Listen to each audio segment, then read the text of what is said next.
I remember the night it happened, but the scariest part, I don't remember how it ended. It was my first semester at a small college in the Midwest. My uncle had recommended an old off-campus dorm that used to be a roadside motel. It was cheap, close to campus, and had just enough space for two people. My roommate had gone home for winter break, so I was alone for the week. At first, I enjoyed it. No distractions, just me, my laptop, and an endless binge of horror movies. I wasn't the religious type.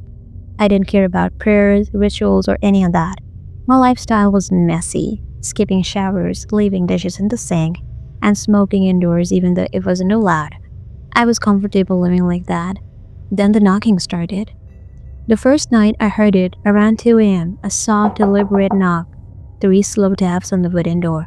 I assumed it was some drunk student messing around.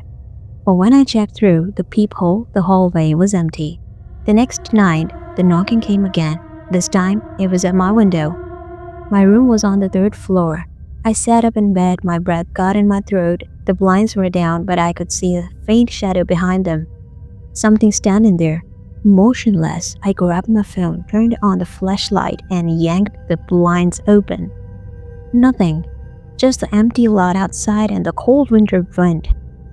I barely slept that night, but by morning, I convinced myself it was just paranoia. Maybe a tree branch, maybe a prank. Either way, I let it go. That was my mistake. The next night, things escalated.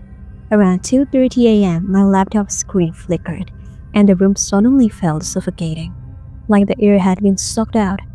I got up to open the window for fresh air, and that's when I saw it. Footprints. Wet human footprints leading from my bed to the door. I hadn't left the room. I hadn't even stepped in water, but the footprints were there, bare feet, larger than mine, glistening under the dim light. My heart pounded. I grabbed my phone and took a picture. My hands were shaking so badly that I nearly dropped it. I needed proof. I needed to make sure I wasn't losing my mind. But when I checked the photo, the footprints weren't there. I locked the room, left the light on, and sat on my bed too, afraid to move. My brain raced with explanations, sleepwalking, some kind of hallucination, but none of it made sense. And then, just as I was convincing myself to sleep, bang! Something slammed against my closet door from the inside. I jumped up so fast that I knocked my phone off the bed. The closet door rattled, as if something was pushing against it from the other side. My skin crawled. I took a deep breath and with shaking hands reached for the doorknob. Silence. Then a whisper right next to my ear. Not yet. I bolted. I grabbed my keys and ran out of the room as fast as I could. I didn't stop until I was outside in the freezing night air. The dorm security guard saw me, pale and out of breath, and asked what was wrong. I stammered through an explanation, but when he checked the security footage, his face lost all color. The footage showed me walking out of my room. But before that, before I opened the door had opened on its own. Nothing. No one was inside. But something had been in there with me. Something I couldn't see. I moved out the next morning, never looked back. But even now, sometimes when I stay up too late, I hear it. 3 slow knocks, followed by a whisper. Not yet.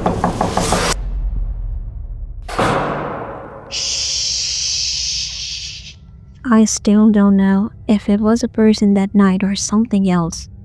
It happened during finals week in December 2022. I was living in an off-campus dorm near my university in Ohio, a run-down building that had once been a motel. The rooms were small, the walls were thin, and the entire place had this faint, musty smell that never really went away. I had been studying for hours, barely keeping my eyes open, when my friend Vanessa convinced me to take a break and join her for dinner at a nearby diner. I was exhausted, but she was persistent, so I gave in. By the time I got back to my dorm, it was 11:30 p.m.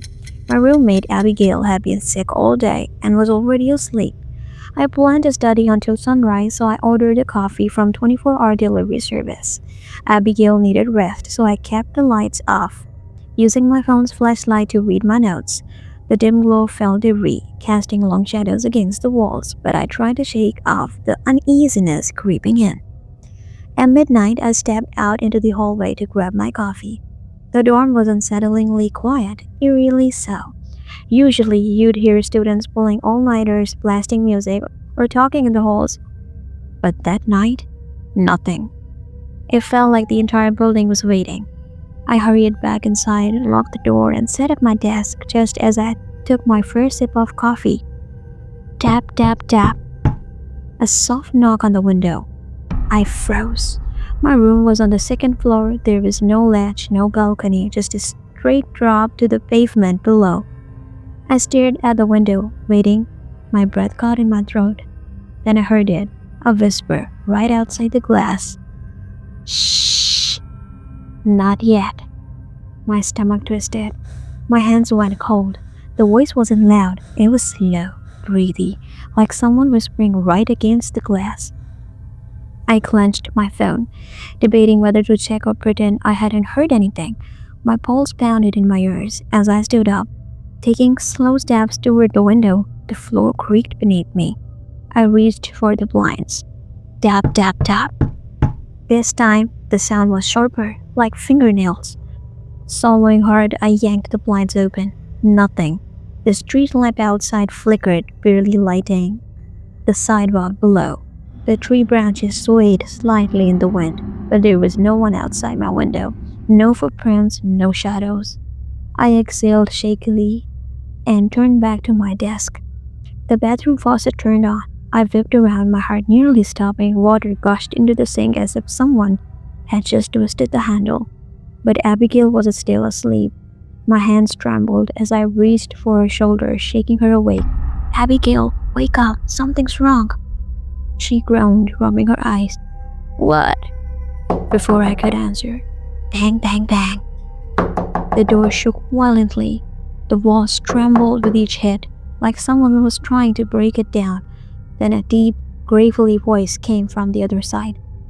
Open the door, or you'll regret it. Abigail shot up in bed, her eyes wide with fear. We stared at each other, frozen. The air in the room felt thick, suffocating. My fingers hovered over my phone. My mind is screaming at me to call 911. Another bang, harder this time. The doorknob rattled. I grabbed my phone and started dialing, but before I could hit call, silence. The knocking stopped. The voice was gone. The only sound in the room was our own uneven breathing. Minutes passed, then an hour. Nothing. Abigail and I barely moved, waiting for something else to happen. But the silence stretched on.